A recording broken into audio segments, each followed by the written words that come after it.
So Amy, who is Amy Adrian?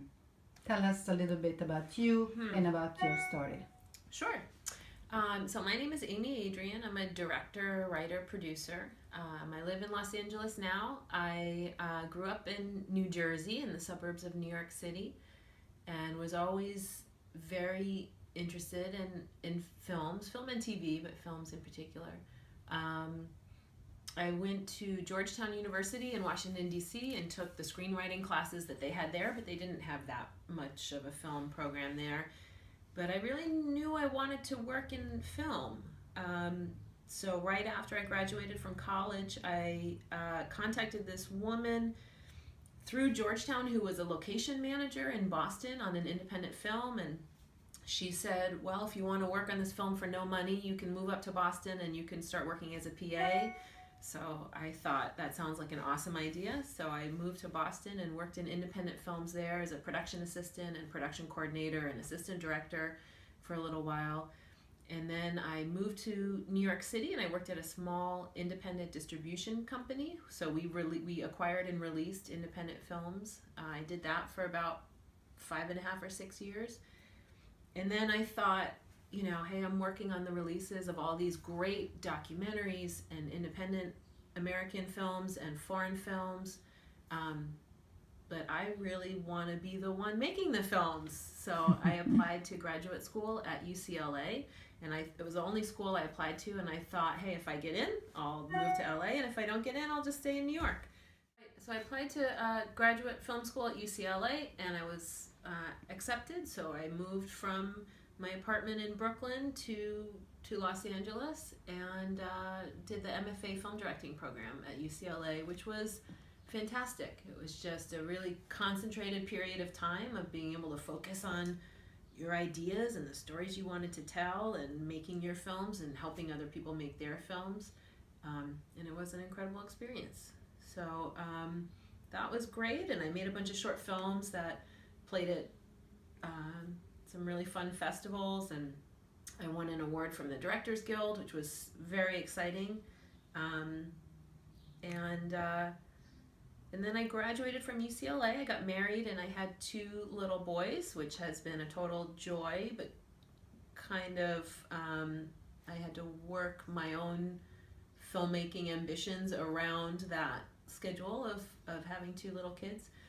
So during that time, I worked as an associate programmer at the Sundance Film Festival, which is fantastic. I'm in love with Sundance and everything that they do there, and their great work. And I would work as a producer on the Academy Awards show and things like that, these little freelance jobs that I could do to kind of keep a foot in the industry but not be working full time.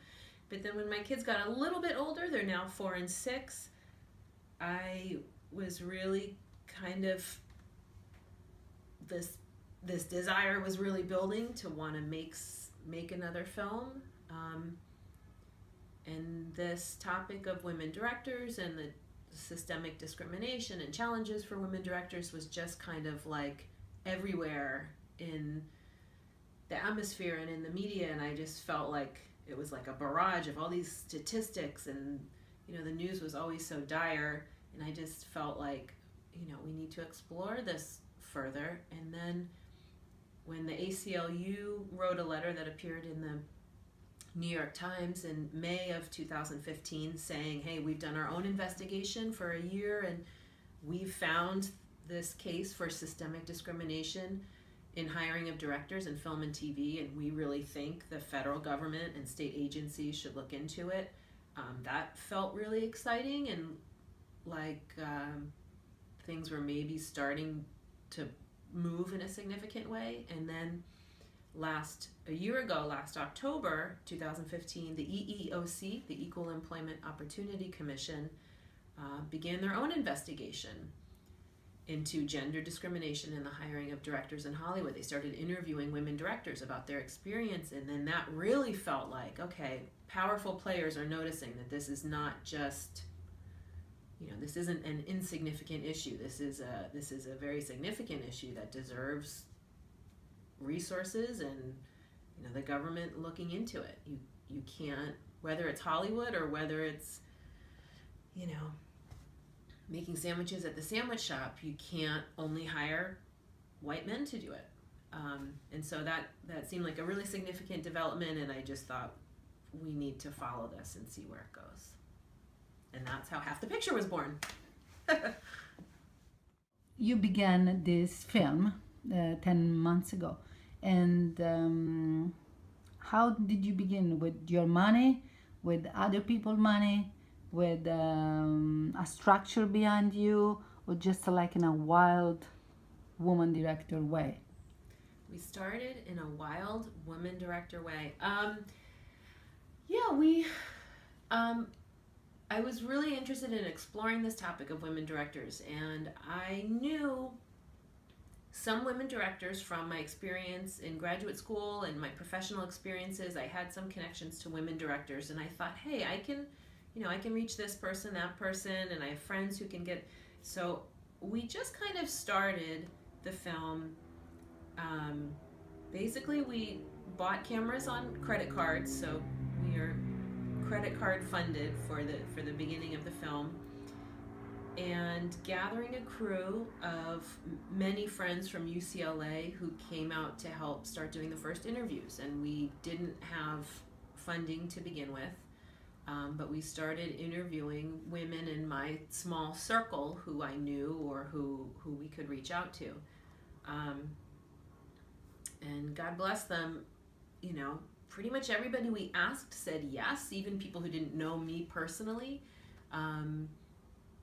I will love Catherine Hardwick forever. She is so active on this issue, and through my thesis advisor at UCLA was the editor of 13 and Twilight, and she got in touch with Catherine for me, and right away Catherine said yes, and that opened the door to a lot of other women directors who then, you know, said yes.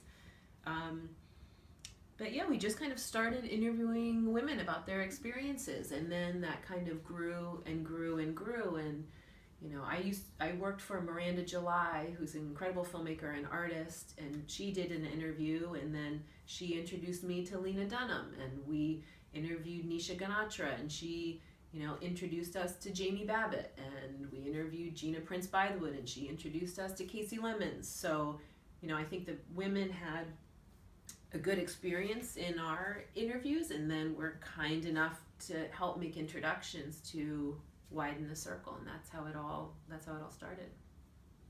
So what did you learn during this kind of process? Yeah.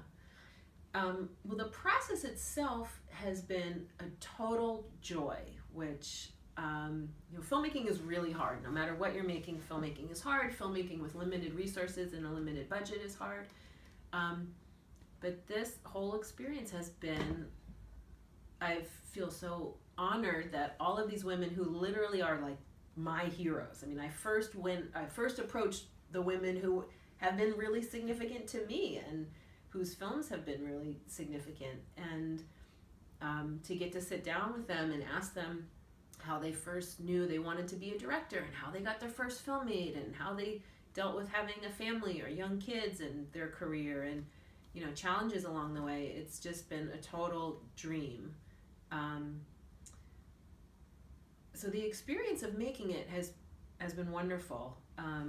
As far as things that I've learned, I think that probably the thing that's most surprising and not disappointing, but I guess surprising is just how, even for the women, you know, we've interviewed emerging directors, women who made their first feature, who, you know, they're incredible and they're kind of just starting in their careers, and we've interviewed women who are really established directors who've made incredible blockbuster films, and every one of them has just said how hard the industry is. And the industry is hard for men and women. It is certainly not a cakewalk for men at all. But you just think, gosh, women who are my heroes, who made masterpieces. Literally, they've made films that are masterpieces, and films that are, you know, have made blockbuster money. You just think, God, that's what should get rewarded. And even those women, you know, they are like clawing to get that next film made, and that was something that was kind of surprising for me to learn just how even the filmmakers who we can, when we think of woman filmmaker, we name these women, even those women really have to fight day in and day out to get their stories told and their films made. So, what do you think is the problem? Obviously, it's a very complicated issue, but I think a lot of it is it's cultural, and I think it's how things have always been done. We interviewed Dr. Martha Lausen at San Diego State University. She does the celluloid ceiling research that she's been doing. I think it's its 19th year. And she said, it's not based on logic. If you could say, well, films directed by women make less money, and therefore Hollywood's about making money, so that's why they're not getting the jobs, you might say, well, still culturally that's a problem because the films that are getting out there are not representing women's perspective, but as a business you could at least understand it. But even that's not the case. Films directed by women do as well. Studies have proven that, and even women who make these huge blockbuster films don't get those next bigger opportunities. So it's not based on logic at all. It's based on emotion. It's based on cultural practices. It's based on how Hollywood has always done things, where they go to find talent. Do you think that power and money has something to do with that? Sure. I asked that also of when we interviewed Dr. Martha Lausen at San Diego State University. I said, do you think in some part, like, this is literally the patriarchy holding on to the power it has? I don't think any individual man or woman would think of themselves operating in that way, but is that some part of it? And she said, yeah, power isn't given, it's taken. People who are in positions of power are not going to start sharing the power and the cultural currency that they have because they feel like it's the right thing to do. And it's just an odd thing because I don't think any particular executive or man or woman who's hiring is thinking in that way. They're not thinking like, oh, I need to protect the patriarchy or I need to protect my cultural power. But big picture, that is kind of that certainly is part of it. I mean, they feel very comfortable on that place. People, and it's a there's a lot of money in Hollywood. Making films is not making a painting. It's not writing a novel. You need a lot of money to make studio films. There's a lot of people involved, and the people in positions of power and who are hiring need to feel totally comfortable and confident that the person that they're hiring has what it takes to shepherd this, huge production to its best end. But the same thing is in the independent world. So it's not just where there are a lot of money, it's just where is the money. Whatever money is not for the women. Yeah. And but it is true that, there's, as the money goes up, the women's participation goes down. There are more women in documentary and independent film than there are in studio films, and certainly than there are in tentpole films. Probably, I would say, documentaries, independent movies, studio films. The women are more in the documentaries, more than in independent movies, and more absolutely than studio movies, right? And it's, I don't think it's a coincidence that follows the budgets, right? I mean, documentary budgets tend to be pretty modest. So let's follow the money. Yeah. Obviously, filmmaking is a medium that takes a lot of money, and I think you find women more represented in the areas of filmmaking where the budgets are lower. So there's more women in documentary, there are women in independent films, there are less women in studio films, and there's almost no women in tentpole films. We have Patty Jenkins with Wonder Woman now that I'm so excited to see. But as the budgets go up, women's participation goes down, and I think there's just something cultural or with unconscious bias about, trusting a man based on what his potential is, and for women really needing to see that they have the experience, that they have already done all of these things to prove that they're able to do them on the next film. Whereas for men, they can go from a low budget indie to a tentpole film. There's just something culturally and in what we're used to seeing in a director that I think makes that transition easier for people. I feel like when you see women challenge assumptions or challenge these kind of rigid paths that society has laid out for them, when women challenge that, the blowback is kind of astonishing. You look at Hillary Clinton and just the intense rage and hatred and you just think, where is that coming from? Or you look at someone like Lena Dunham, who I adore, who has challenged a lot of notions about who should be the star of a TV show or a movie, and who can be sexual and who can be naked and who can be like a full woman on screen. Where does that come from? Where does this rage come from about women kind of crossing in and out of lanes that they've been socially told they're not allowed to? And so, I think we're in a very interesting time now. And when we interviewed Lena Dunham, she was saying, I think like Trump and all of this like negative male energy, she was like, it's the dying gasp of the patriarchy, and this is the last, hurrah before we move beyond this. And I don't know that I totally share that. I love that she thinks that, and I hope that that's true. Why? What do you think? I think that's a very hopeful reading of where we are now, and certainly the demographics in this country are changing, and awareness about a lot of issues is changing. And you just look at gay and lesbian issues and awareness and acceptance that, even in my lifetime has changed tremendously. So I do, and trans awareness, which is in a few years has gone from being something people didn't really understand or only kind of made crude jokes about, or just didn't really understand that experience at all, to something that is becoming, people are much more sensitive to and aware of. So I do think there is great potential for evolution and people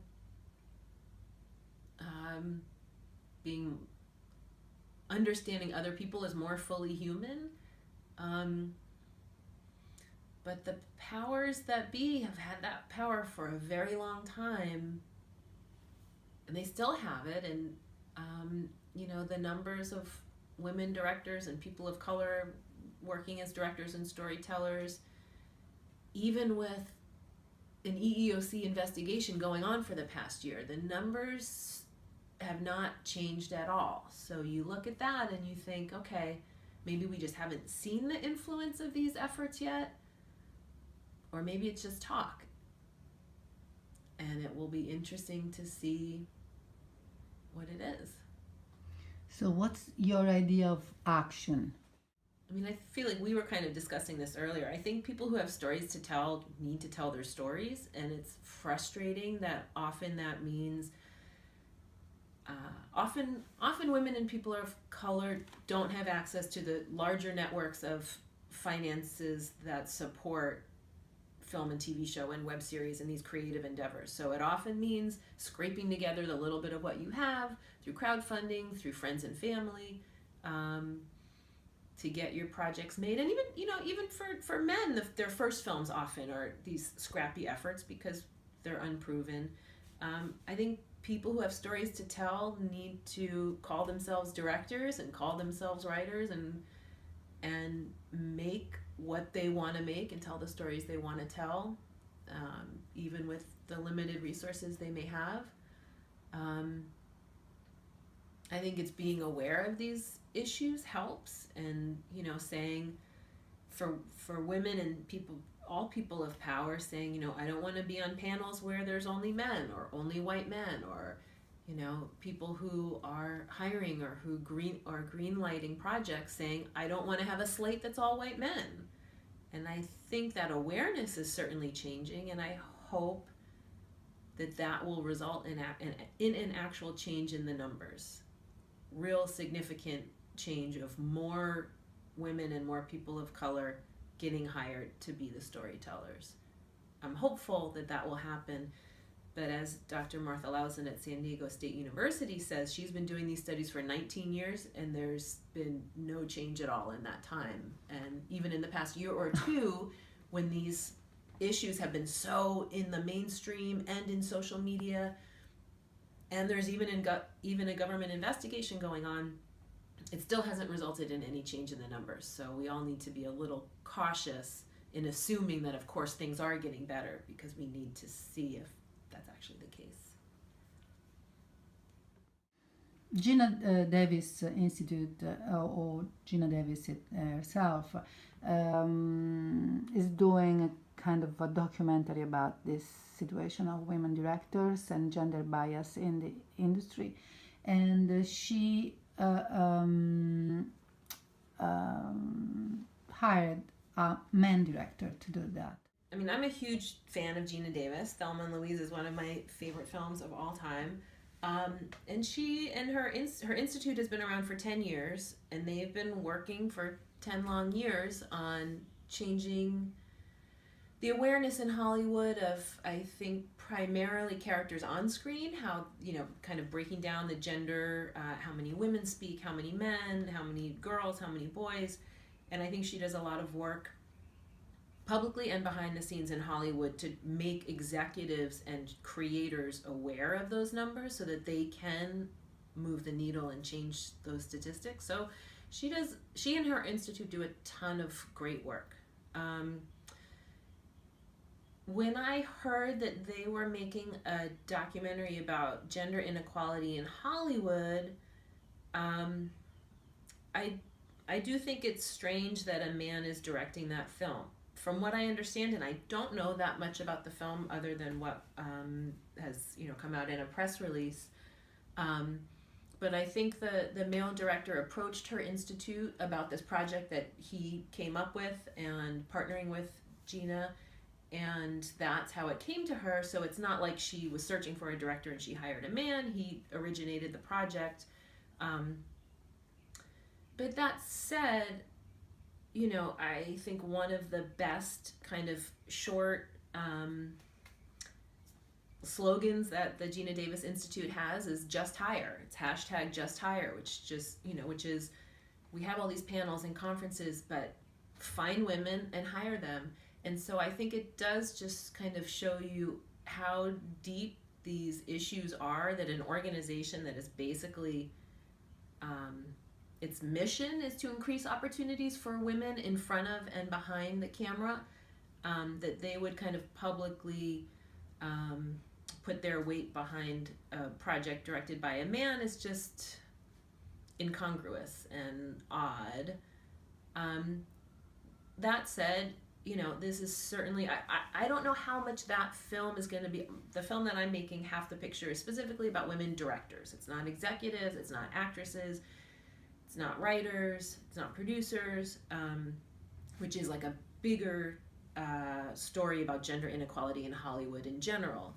And that's not the film that I'm making. And I'm not, I would guess that the Gina Davis documentary has a wider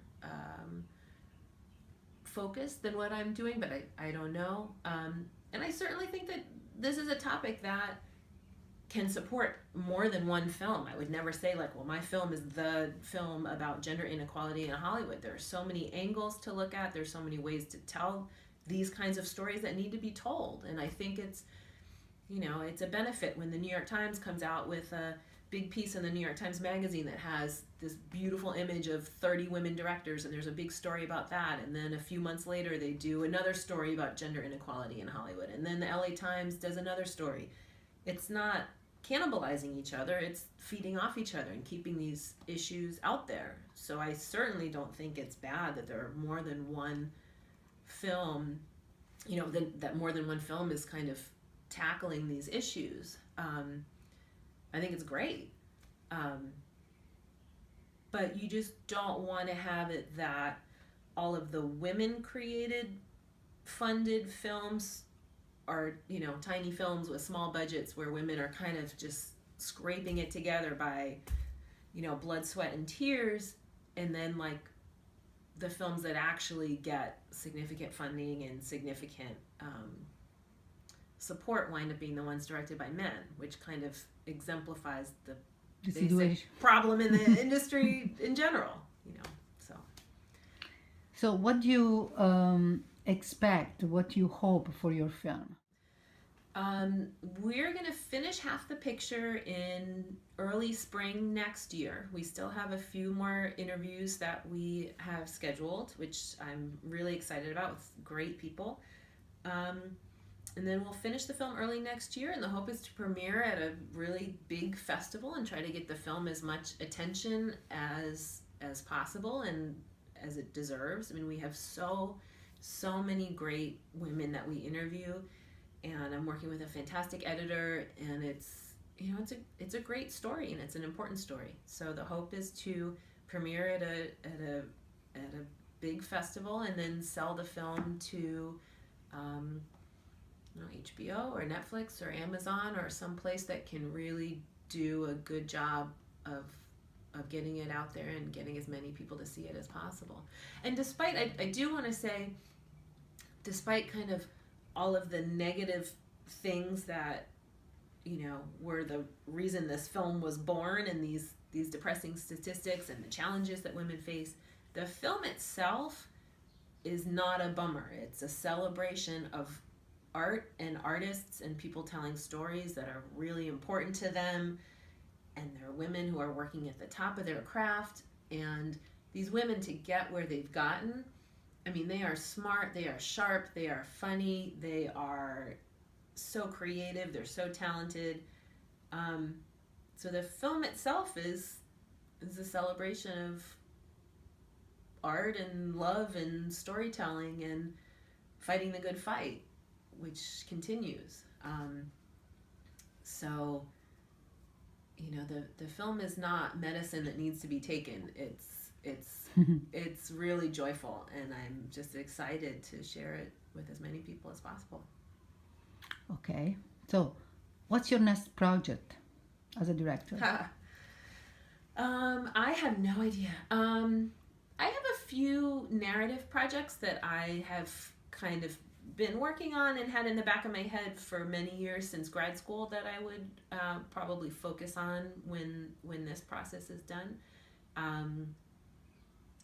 And I feel like I should probably be more strategic, like they say in all those, you know, books. When you have your film, you need to have your next film lined up, so when you're at festivals, you can. Women are special and different, so yeah.